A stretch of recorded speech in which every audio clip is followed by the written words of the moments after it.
Nasimakot iyot Onina wanika Mon puling mo mutandenot Ukunabe bebena wat Dumurundi Kazi.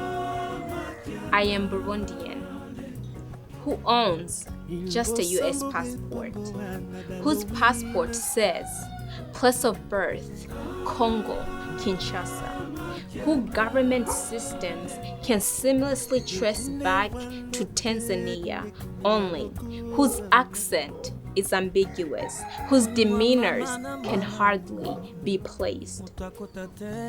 Dumurundi Kazi, who around real Burundians isn't Burundian enough, who around real Congolese isn't Congolese at all, who around real Tanzanians is dismissible, who around real Americans isn't American enough.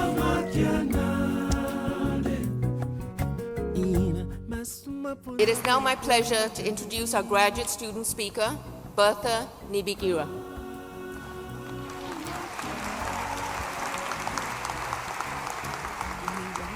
A Burundian American, Bertha was born in the Democratic Republic of Congo and lived in Tanzania before her family resettled to the US 14 years ago. She received a BA in Sociology and Anthropology from Berry College. Bertha believes that youth play a critical role in societies today and therefore should be actively engaged in the peace and development efforts throughout the world. She plans to work for a year, then pursue either a JD in international law or a PhD in peace building and youth empowerment with the goal of a career focused mainly on Africa. Please welcome Bertha Nibigira. I was born in the Democratic Republic of Congo to these amazing Burundian parents. And my nationality, well, that is $1 million question because technically right now, the only nationality that is recognized for me, it's American. I'm a US citizen. And one can say that I am a Congolese. That can also be my nationality given that I was born there, but also the fact that I spent 11 years in Tanzania, that also can, I can also be a Tanzanian national, but also Burundian given that my parents are originally from there. That also makes me a Burundian. So oftentimes I consider myself or I introduce myself to people as a Burundian American, although I've actually really never lived in Burundi. So it's a hard question for me to answer, but really right now I am just a Burundian American. I have this dream of being able to visit over 40 countries by the time I am 40 years old. And so far, I've been to about 11 countries. And on the continent of Africa, Democratic Republic of Congo, Tanzania, Kenya, Burundi, Ghana, Morocco, and then in Europe, I've lived or visited France, Spain, Belgium, Germany, and I feel like there's one more that I'm forgetting. And Puerto Rico. I know Puerto Rico it's an American territory, but one can say it's a country. So those are the countries that I've visited so far, and out of those, I've spent over 6 months in the US, obviously, France, Tanzania, Kenya, and Congo.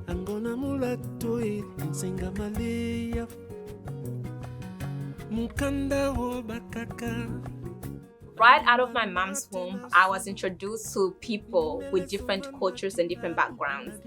Being born in Democratic Republic of Congo, the eastern region, that region, and up to this day, there are people from Burundi, Rwanda, Congo, Central African Republic, and other parts who are there. So being born in such a place, I really up to this day, I still think, the normal thing is to be around people who speak different languages, who practice different cultures, who have different costumes. That's what I'm used to, and that's what I consider as normal up until today. An interesting fact, actually. About a year ago, I was in France at Sciences Po doing an exchange program, and being in the different classrooms that I was in, given that students at Sciences Po, they're literally from every corner of the world. And these are not just people who, their parents are from here and this and that, but themselves, they're from there. They were born in these different countries and speak these different countries. So my classrooms were filled with all these accents, people speaking English and French with beautiful accents. And to me, I consider that to be the normal thing in this world. And I feel more at home when I'm surrounded with people who sound different, who are, there's something about them that's culturally different or religiously different. That's actually what feels more home to me than any other thing.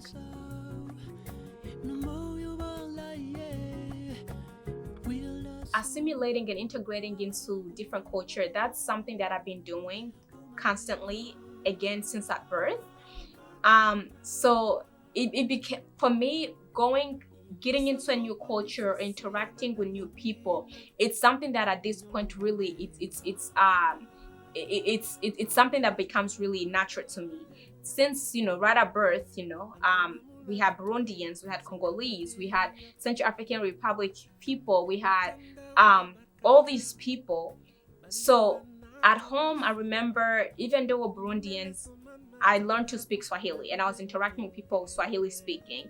And then in Tanzania, I continued to do the same. However, we had more people from Burundi. So then I was introduced to Kirundi, and I assimilated. When you are introduced to different cultures and people of different backgrounds at an early age, you kind of become natural at just getting into and interacting. You don't think about where people, you don't necessarily think about where these people that you're interacting with are from. All you think about is me interacting and engaging with these people, and that's what you see. And you do everything that you can to be able to communicate whatever it is that you're communicating with these people.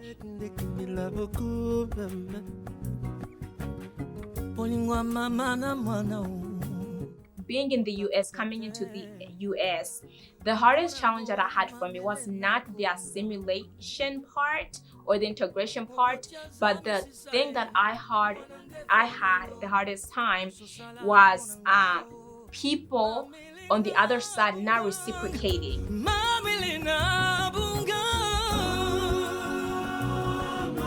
I was already at an early age introduced to 3 languages at once. So that's, to me, it's normal. Learning new languages, it's something that's normal to me. However, coming into the US at age 12 and not speaking English, that was the first time that I had to actually think about, I was conscious of the fact that I was learning a new language. And I know that's, it's hard to understand that for people who grew up in different languages. For the first time in the US, I had to think, oh my goodness, I do not speak English and I need to learn how to speak English. So I remember I had a book and a dictionary that I carried with me everywhere. At that time, of course, in the early 2000s, teenagers did not have cell phones. And even the parents, even those who had cell phones, they were not able to go on the internet and look up words or look up anything, really. If you wanted to search, our Google was the library. So I spent a lot of time in the library going through the, encyclopedia and things like that. And then everywhere that I went with me, in my little purse, I always had a book and a dictionary. I loved reading, looking up words, and also asking my English teachers. I used to take notes of all these new words that I was learning, and then at school I would ask my teachers what they meant, and they would put them in the American cultural context, and that helped make it easier for me to learn English. But learning English was really the first time that I had to, I was conscious of the fact that I was learning a new language. My view of the world has definitely been influenced by the different parts of the world that I've lived in, and also the different people that I am surrounded by. So given that already at birth I was surrounded with people from I was in the midst of so many cultures, languages, and costumes. To me, actually, that's what I consider to be normal. Being in that environment, to me, that's what felt more normal. And people also have different accents, right? Not everybody had this, monotone accent, but everybody literally in classroom spoke with different accents. And to me, that is so beautiful and enrich my experience. And that's what I consider normal, because that's what I was at birth. That's what I was introduced to. And throughout, in Tanzania, I continued to have that. And also, the place where my parents lived in Atlanta, also, it was very diverse. We lived in Stone Mountain, our first couple of years there. And Stone Mountain, it's next to Clarkston, Georgia. And Clarkston, Georgia, it's a city that has one of the largest refugee population in the U.S. And it has refugees from literally every corner of the world. So to me, that's what's more natural to me. And it's funny that once I moved to Washington, D.C., that's when actually my interaction with people who are authentically culturally different, I don't see that. Yes, you hear people there have this origin and that origin. However, in their day-to-day, you don't see that cultural differences, right? And people, it's like everybody have assimilated, integrated into the US, and then the part of them that's different, their parts, maybe let's say from my Mexican friends, every day you don't see that, right? And it makes sense, of course, because we came here as young adults, and we're here trying to break through this this DC this DC culture, and you want to do whatever you can to be able to acquire the skills that you need to continue developing in your profession. So a lot of times in our day-to-day, I don't really encounter the different cultures and the different languages. And also a lot of people really, it's also almost as if they have the same accent. My journey to who I am today, I wouldn't change that, because literally every part of every country, every place, every state, every city that I have lived in has made me who I am today. And assimilating, and of course my identity today, it's made up of all these different places that I've lived and all the different people that I've interacted with. So you know how they say America, it's like it's a melting ball.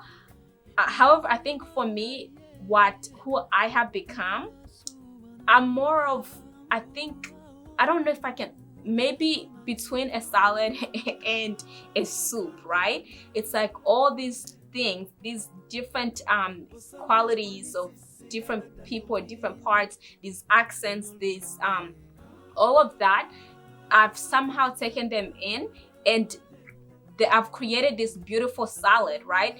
Except it's a salad that you cannot, if you separate it, if you take out the lettuce, the tomato, whatever, it's no longer a salad. But once you've cut it, and you've seasoned it and all of that, you put it together, it makes this beautiful salad, which is, that's me.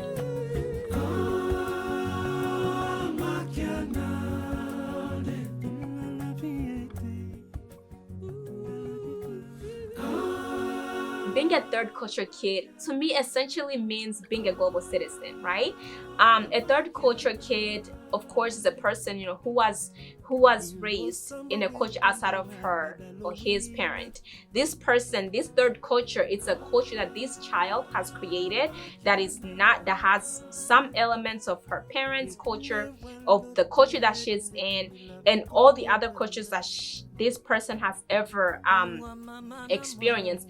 So it becomes this third culture, and that's who I am. And for me, you know, it takes that even further, in that I still love experiencing and interacting, you know, adding on to that culture and expanding my third culture. So ultimately, I feel more like a global citizen. And if you were to just say today, Bertha, pick one culture and one people to live with for the rest of your life, that would be a very challenging thing for me to do. And I will feel that it's very unfair, and I'll feel that, you know, you're decreasing the quality of my life, because I won't be able to experience the way other people live. So I'm a global citizen, and I just love being in environments where people are different from me, learning new customs, new cultures, new languages, and just being a part of just, you know, that rich, culturally rich, authentic environment where everybody is authentic and is true to themselves, and they're keeping every aspect of them alive, and you see that in your day-to-day life. Mukanda wo bakaka balimba na tena subu. An advice that I'll give to somebody who's you know, embarking on a new journey, or who is about to go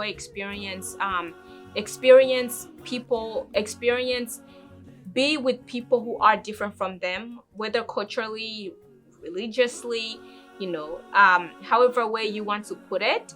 I will say the most important thing to remember is that regardless of your cultural, your religious, your linguistic backgrounds, at the end of the day, humans are humans. People are people. Our human elements do not change because of our cultural background. The only thing what makes us, the way we express ourselves, that's what changes, right? Or the way we think, the way we process things, that's what changes because of our upbringing. That's what sets us apart. So if you are embarking on a new journey where you're going to be, you know, interacting with people different from you, the most important thing to remember is that people, whether they're Americans or, you know, Asians, African, whatever, we want to be cared for. We want to be heard. We want to be encouraged. We want to be supported. We hurt. We cry. You know, we all of these, we feel these things. So as long as you keep that in mind, and as the golden rule is, you know, do unto others as you like done unto you. So don't do anything that you would not like being done to you. Don't say anything that you would not like, you know, done to you when you are interacting with these people.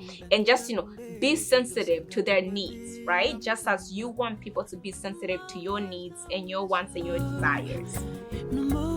First, institutions are imperfect.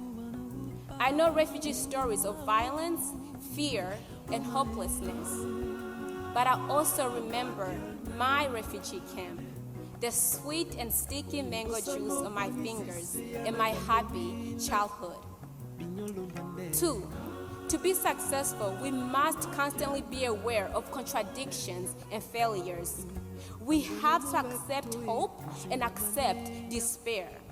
We have to accept the broken world, but also be willing to change it.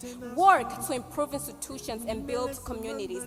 Work to lift the tomboy with dusty feet from the refugee camp. Work to provide her with an education, and work to ensure that she has access to opportunities. Because one day, she will inherit the broken pieces of flawed institutions and governments. And it will be her responsibility to mend what she can. We cannot deny our power. As graduates of SIS, we must find hope everywhere. Together, we must scale up the good because kuna nguvu katika umoja. There's power in unity. Or, as we say in America, e pluribus unum.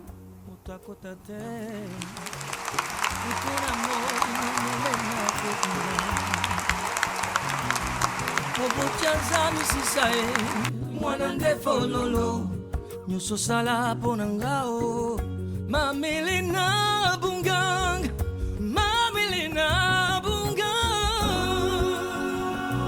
makianade ina masuma pona bombena dalowina